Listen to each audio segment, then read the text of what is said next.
और कंप्लेन किए बगैर सारी जिंदगी आपका बिजनेस बढ़ाने में गुजार दें। थोड़ी देर के लिए अपने Indian education system, obviously Britishers.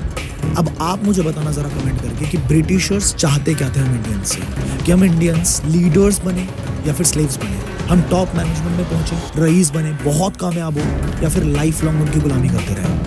हो सकता था कि बचपन से ही बच्चे को इस तरीके से तैयार कर दो कि बचपन से ही वो यस सर यस बॉस करने वाली माइंडसेट को अडैप्ट कर ले। और जब तक बच्चे के पास में सोचने की शक्ति होगी, सोचने का उसके जब तक बच्चा सोचने लायक होगा तब तक उसका दिमाग इस तरीके से बन चुका होगा कि मेरे को सवाल पूछना ही नहीं है, मेरे को सिर्फ यस बॉस, मेरे को सिर्फ यस मैन बनना है। भी इस सिस्टम को फॉलो करके लोग बिलो एवरेज लाइफ जी कर मर गए, ना खुद के शौक पूरे कर पाए, ना ही अपने बच्चों के लिए कुछ। आजकल कई YouTube वीडियोस यह दावा करते हैं कि एजुकेशन एक ट्रैप है जो आपको एक वर्कर बनाने के लिए डिजाइन की गई है और आपको किसी और के अंडर काम करने पर मजबूर करती है, यानी आपके बॉस के अंडर। वे कहते हैं कि इससे अच्छा है अपना स्टार्टअप शुरू करो। मैं यह नहीं कह रहा कि स्टार्टअप करना गलत है।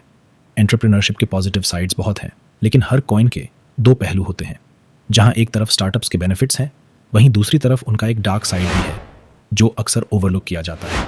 आज हम इसी डार्क साइड को एक्सप्लोर करेंगे और डिस्कस करेंगे उन दो फेल्ड स्टार्टअप्स की कहानियां जो ऑलमोस्ट एस्टैब्लिश्ड होने के बावजूद कोलैप्स कर गए।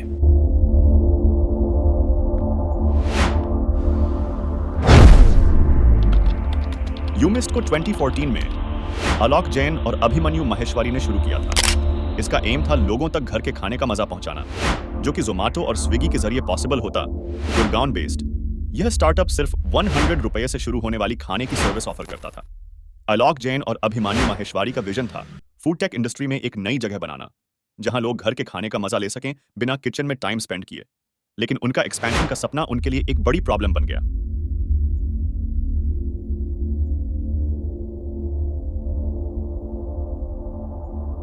शुरुआत में यूमिस्ट का आइडिया काफी प्रॉमिसिंग लगा और कई इन्वेस्टर्स ने इंटरेस्ट दिखाया, लेकिन प्रैक्टिकल इंप्लीमेंटेशन के टाइम पर पैसे एक मेजर इश्यू बन गए।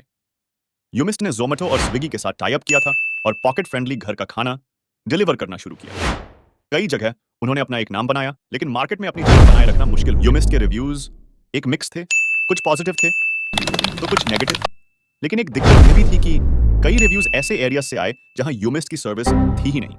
टाइमिंग और कैश क्रंच की वजह से यूमिस्ट को अपनी जगह बनाने में मुश्किल हुई और धीरे धीरे उनका डाउनफॉल शुरू हो गया। यूमिस्ट का एक्सपेंशन उनके एक्सपेक्टेशंस के मुताबिक नहीं था। उनका काम सिर्फ कुछ रीजन्स में ही चल रहा था।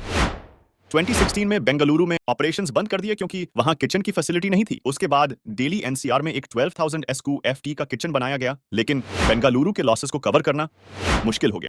इन्वेस्टर्स का ट्रस्ट धीरे धीरे कम होने लगा क्योंकि प्रॉफिट्स एक्सपेक्टेड लेवल तक नहीं पहुंच रहे थे। फाउंडर्स का मानना था कि जून 2018 तक कंपनी प्रॉफिटेबल हो जाएगी, लेकिन लॉसेस की वजह से यह एक अनरियलिस्टिक बात लग रही थी। आखिरकार 2017 में यूमिस्ट को अपनी ऑपरेशंस बंद करनी पड़ी।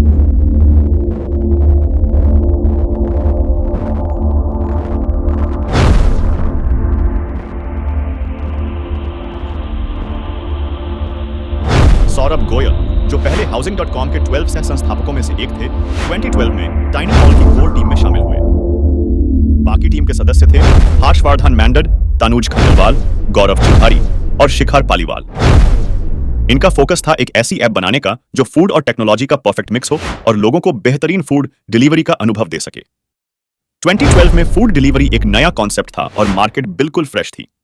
निवेशकों ने भी इस आइडिया को खूब पसंद किया और फंडिंग ऐसे मिली जैसे पानी। फंडिंग और विस्तार का जलवा 2014 और 2015 के बीच टाइनी आउल ने 4 राउंड्स में कुल $27.70 मिलियन की फंडिंग जुटाई। बड़े प्लेयर्स जैसे सिक्वोया कैपिटल इंडिया और मैट्रिक्स पार्टनर्स ने इसमें इन्वेस्ट किया। इतना बड़ा फाइनेंशियल बैकअप मिलने के बाद टीम ने सोचा ओनल गन्स ब्लेजिंग की रणनीति अपनाई। 600 कर्मचारियों की टीम बनाई गई और 11 शहरों में ओन ऑपरेशन शुरू कर दिए। यह स्केल 2 साल के अंदर हासिल करना अपने आप में काबिले तारीफ था, लेकिन कहीं ना कहीं यह ग्रोथ टीम के कंट्रोल से बाहर थी। समस्याओं की शुरुआत सब कुछ अच्छा चल रहा था, लेकिन 2016 तक एक नोटिफिकेशन ने सब कुछ बदल दिया। नोटिफिकेशन था tiny owl services shall be discontinued in your city starting from the 22nd of May। इसका मतलब था कि 11 शहरों में टाइनी आउल का ओवन ऑपरेशन बंद होने वाला था, बस मुंबई के कुछ हिस्सों को छोड़कर। इंडस्ट्री एक्सपर्ट्स और निवेशकों के लिए यह कोई बड़ा झटका नहीं था, क्योंकि समस्याएं तो शुरुआत से ही दिख रही थी। तो आखिर गलत क्या हुआ? क्या गलत हुआ? सबसे बड़ी समस्या थी अनुभव की कमी। पांचों संस्थापक 24 साल के थे।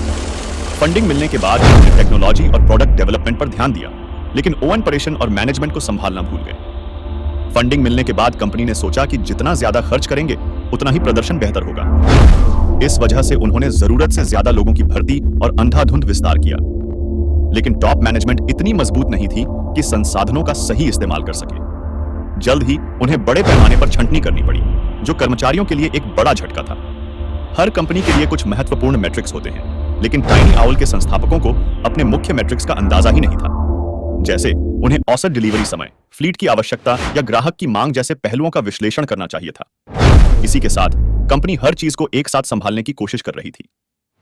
प्राथमिकताएं तय करना उनके लिए एक बड़ी चुनौती थी।